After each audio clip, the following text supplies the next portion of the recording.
At 6:30 a.m., in her Manhattan apartment in New York, Anna jumped right out of bed. The two alarms she'd set on purpose the night before had both failed because her phone did an automatic system update.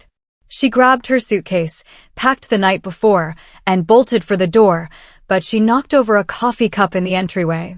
Her dark suit pants instantly got a big milk stain. By the time she made it to LaGuardia Airport, the bright red delayed notice on the electronic display stuck out like a sore thumb. The early morning flight she was supposed to take to Los Angeles had been grounded last minute due to mechanical issues. After rebooking a flight for the afternoon, Anna sat in the terminal and laughed bitterly. I double-checked every little detail yesterday, scared something would go wrong, and yet every single one of my worries came true.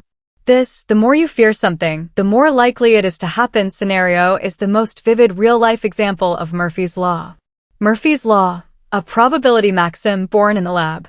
A lot of people mistake Murphy's Law for a pessimistic curse, but in reality, it came from a rigorous scientific experiment.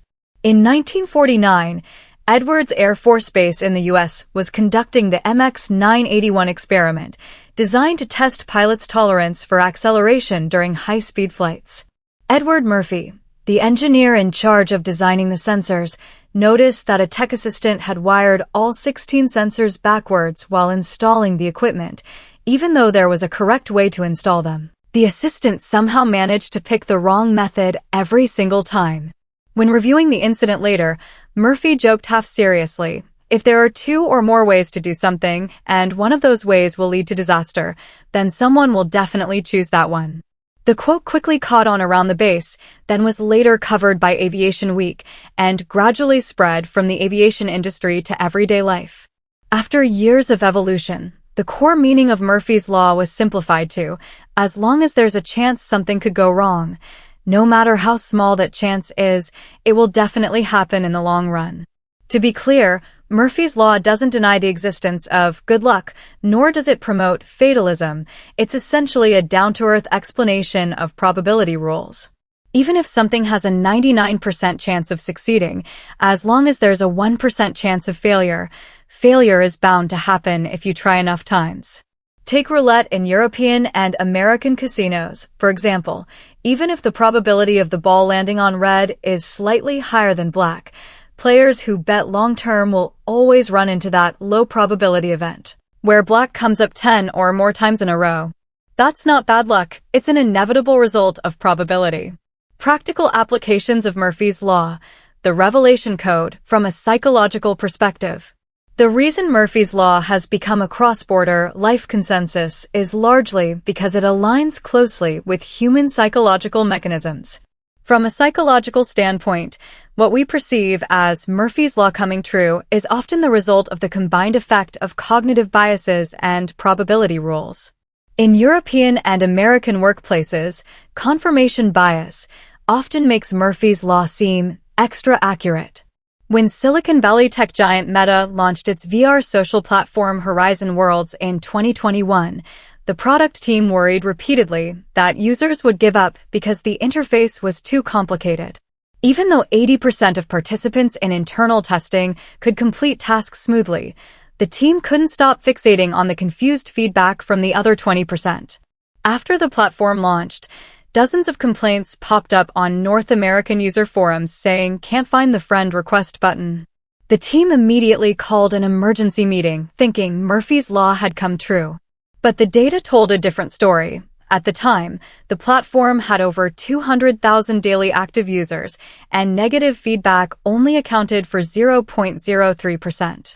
This only seeing what we want to see mindset is exactly confirmation bias. When we presume something will go wrong, we unconsciously amplify negative info, ignore a ton of positive evidence, and end up mistakenly thinking our worst fears will come true.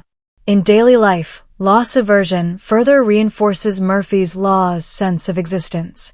Nobel Prize-winning economist Daniel Kahneman proposed in his prospect theory that humans are 2 to 2.5 times more sensitive to losses than to gains.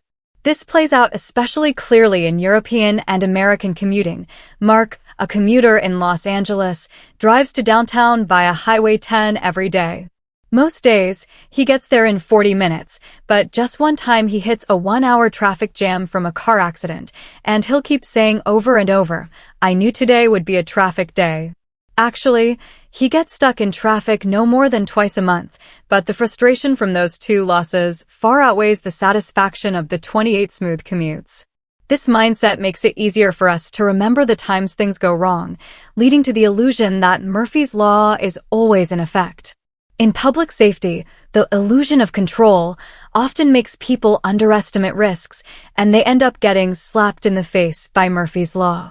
California has frequent wildfires, and every year the government reminds residents via emails and community notices to prepare evacuation kits in advance, with important documents, medicine, drinking water, etc.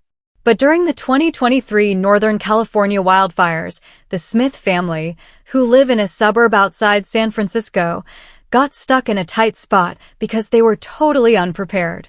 The husband, Tom, thought, "The fire's 20 miles from our house. Even if it reaches us, we'll have time to pack." That illusion of being in control made them put off taking action. Not until the fire got close due to a sudden wind shift did they rush to flee. The wife forgot her insulin, and they left the kids' birth certificates at home. Afterwards, Tom said regretfully, "I always thought I could control the timing, but I ended up with the worst-case scenario." That's exactly Murphy's Law's warning. When we mistakenly think we're in control of everything, low-probability risks can turn into life-threatening crises. The deep value of Murphy's Law, not pessimism, but a rational risk plan. A lot of people get anxious about Murphy's Law, thinking, if things are always going to go wrong, what's the point of trying? But that's a total misunderstanding. People who truly get Murphy's Law turn it into a rational guide for action, not passively accepting failure, but proactively reducing the chance of it and preparing for when it happens. The risk assessment matrix used by European and American companies is a classic application of Murphy's Law. When Google develops new products, it holds pre-mortem meetings in advance. Team members are asked to assume the product fails completely after launch, then work backwards to list possible reasons, like poor user experience, technical bugs, or insufficient market demand, and then create response plans for those potential risks. This, working backwards from failure to identify risks mindset is essentially embracing Murphy's Law proactively. Only by admitting things might go wrong can we avoid inevitable failure ahead of time. In our personal lives, Murphy's Law also helps us avoid unnecessary trouble. Sarah, a high school teacher in New York, prepares 2 plans every time she takes students on field trips. One is an ideal plan route, activities, meal schedules, and the other is an emergency plan covering sudden weather changes, student injuries, traffic delays, etc. She says with a smile, "I know there will always be surprises, so figuring out those surprises in advance actually keeps me calm." This prepare for the worst, strive for the best mindset is the life wisdom Murphy's Law gives ordinary people. It's not about fearing risks, but respecting probability and using thorough preparation to minimize low-probability bad outcomes. Living with Murphy's Law, embracing life's imperfections. Murphy's Law never promises life will definitely get better, but it reminds us life is inherently full of uncertainty. Things going wrong is a normal part of probability, not a personal attack. When we stop complaining, "Why me?" when things fall apart, and instead learn to look at probability rationally and handle risks with preparation, we'll realize Murphy's Law isn't a pessimistic curse, but a gentle reminder.